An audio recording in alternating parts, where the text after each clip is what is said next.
A single live shopping stream in China has generated billions of dollars in just hours. Not because the products were revolutionary, but because the event was engineered with psychological triggers designed to push viewers into impulse buying. Countdown timers, flashing notifications, and waves of social proof aren't random. They're precision tools of influence. And now, Western platforms are racing to copy the same playbook.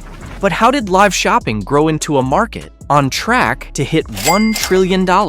And how is it taking over e-commerce with tactics that trick millions of people every day? By the end of this video, you'll see the exact levers at work and how to either use them responsibly or defend against them.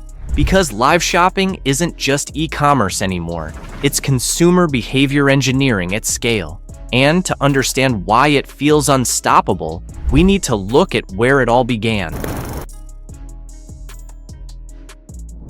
Live shopping feels unstoppable because it merges e-commerce, media, and social interaction into one seamless experience. It isn't just about showing a product. It's about creating an environment where browsing, entertainment, and purchasing blend into a single moment. In China, the growth is staggering. By 2023, live stream commerce already hit around $695 billion in sales, and forecasts now suggest it could surpass the $1 trillion mark by 2026. What started as a niche sales tactic has become a cultural phenomenon. In practice, product demos have become full-scale productions. Hosts don't just display items, they run energetic shows layered with conversation, contests, and urgency. Taobao live anchors have streamed to tens of millions of viewers, generating billions on major shopping days. That scale explains why the model is spreading globally. Western platforms are racing to adapt. TikTok and whatnot lean on creator-led streams to drive spikes in traffic and sales. Amazon Live, by contrast, struggled as influencers resisted moving their audiences there. The lesson: not every platform can force adoption, but everyone wants in. For viewers, the appeal is rarely the product at first. A shopper may click into a stream out of curiosity, to comment, or just to enjoy the host's energy. But casual interest is enough to keep them watching, and the longer they stay, the lower their resistance. Once distraction turns into focus, purchases follow almost automatically. The real engine is how live shopping compresses the gap between attention and action. With instant checkout built into the feed, the leap from "that looks good" to "I bought it" happens in seconds. No pausing to compare prices, check reviews, or even think twice. Compared with conventional e-commerce, the pace feels dramatically accelerated. Instead of weighing pros and cons in silence, you're pulled into a flood of scrolling comments, limited time deals, and rapid-fire pitches. In China, where this rhythm is normalized, it feels natural. In the West, shoppers are less used to this level of decision compression, but the pressure works the same way. Numbers confirm the effect.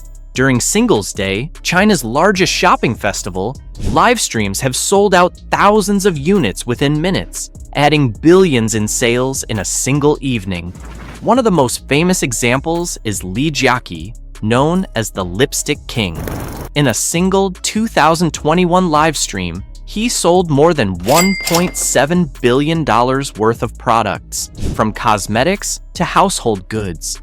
At one point, he moved 15,000 lipsticks in under 5 minutes. For entrepreneurs, the lesson is clear. Live shopping's power doesn't rest on extraordinary products, but on how focus and emotion are steered in real time. Sellers design the show, pace the offers, and apply psychological triggers to move viewers from interest to purchase. When attention is captured, conversion follows, and sales scale far beyond static e-commerce. But underneath the stats lies a more uncomfortable truth. These tools driving growth aren't practical, they're psychological, and many hinge on pressure rather than genuine demand. One of the strongest is scarcity, the sense that opportunities are slipping away before your eyes. Why does a simple countdown timer spike your heartbeat even when you had no plan to buy? Because scarcity turns hesitation into loss. The moment a bright clock ticks down or a host shouts, "Only a few left," your brain treats it as a vanishing opportunity. That pressure often pushes you to check out before you've had the chance to think it through. Scarcity works by manufacturing urgency. Platforms insert artificial deadlines, "Only 3 left," or "Deal ends in 15 minutes," that make hesitation feel like loss. Studies confirm these cues fuel impulse buying and later regret. For sellers, the lift in conversions is irresistible. For buyers, it feels like there's no safe option but to act now. Live shopping amplifies the effect. On a static page, you might ignore a low stock banner. In a stream, the host calls it out. A timer flashes, and numbers drop in real time. Picture it, only 5 left at this price. The counter ticks, 5, 4, 3, and sales spike as viewers scramble. Shopping shifts from evaluation to competition, and your brain stops asking, "Do I need this?" and starts asking, "Will I lose if I wait?"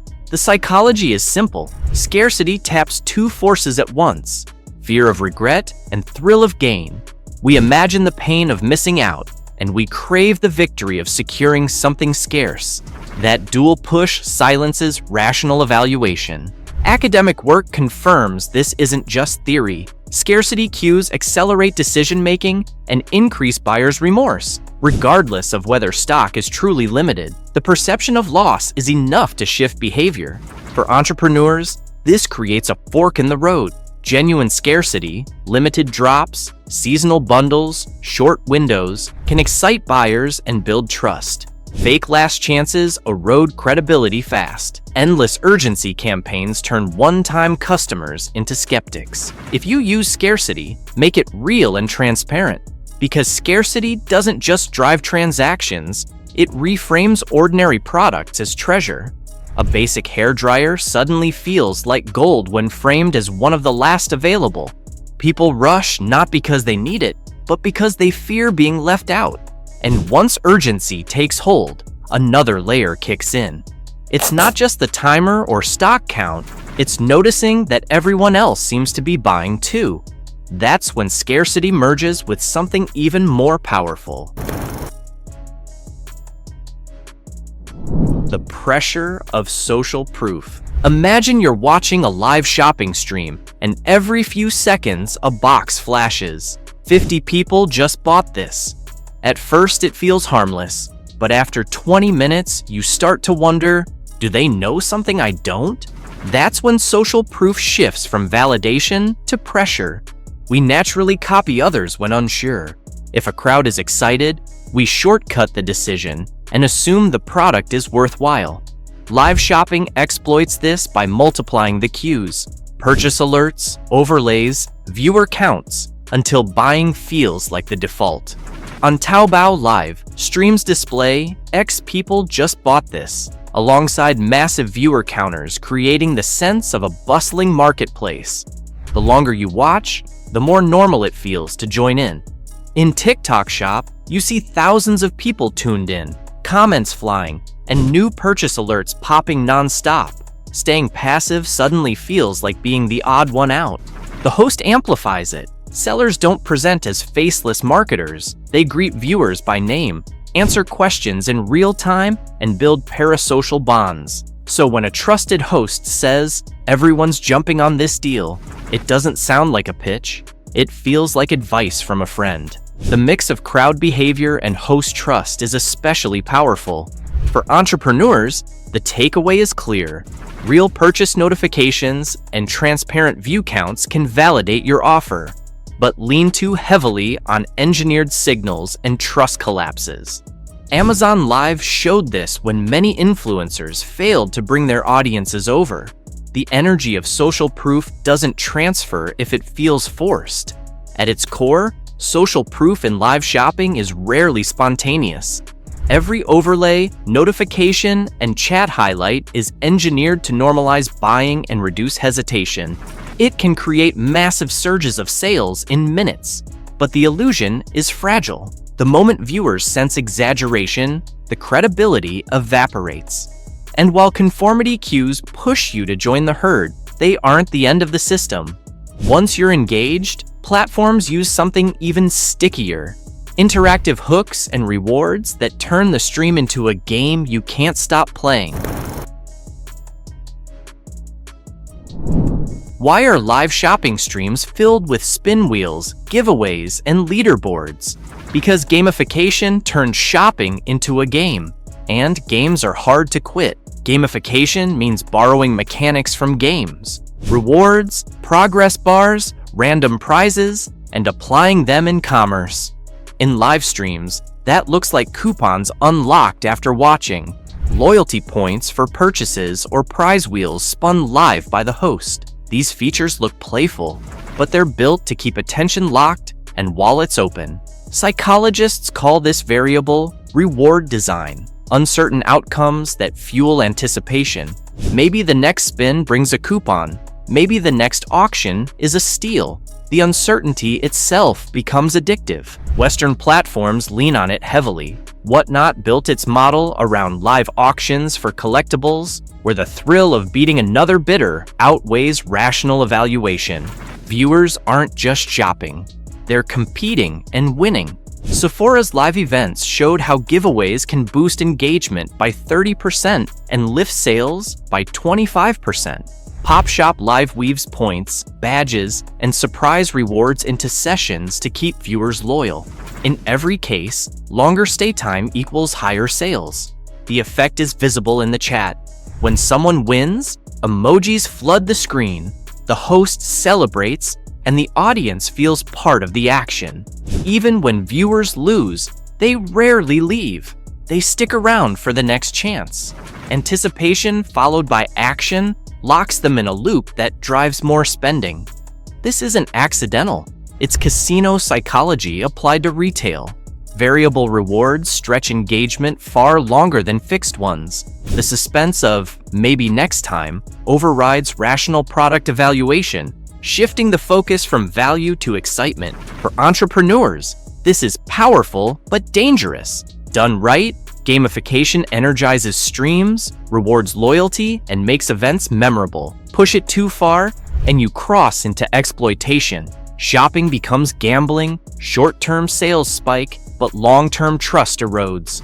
The lesson isn't to avoid gamification, it's to use it with restraint. Transparent rewards, clear limits, and real value keep excitement positive without manipulation. Otherwise, you risk building a casino instead of a store, because every contest, every leaderboard, every spin is part of a larger system built to keep attention locked in. The real question is whether those choices create lasting customers, or just fleeting wins at the cost of trust. Live shopping isn't just another sales channel. It's behavior engineering applied to commerce. Timers, social proof, and gamification compress decision-making and push purchases in real time. For businesses, this is a double-edged sword. Used responsibly, live commerce can energize communities and drive rapid sales. Misused, it erodes trust and leaves customers drained. The opportunity is to design authentic drops, use real scarcity, and reward customers transparently. Because sustainable growth doesn't come from panic-driven sales. It comes from relationships that keep people coming back. So here's the question for you. Will you use live shopping to chase short-term spikes, or to build a system that creates repeat loyal buyers? And if you found this breakdown useful, make sure to subscribe, because we'll keep uncovering the hidden strategies behind the world's most powerful brands.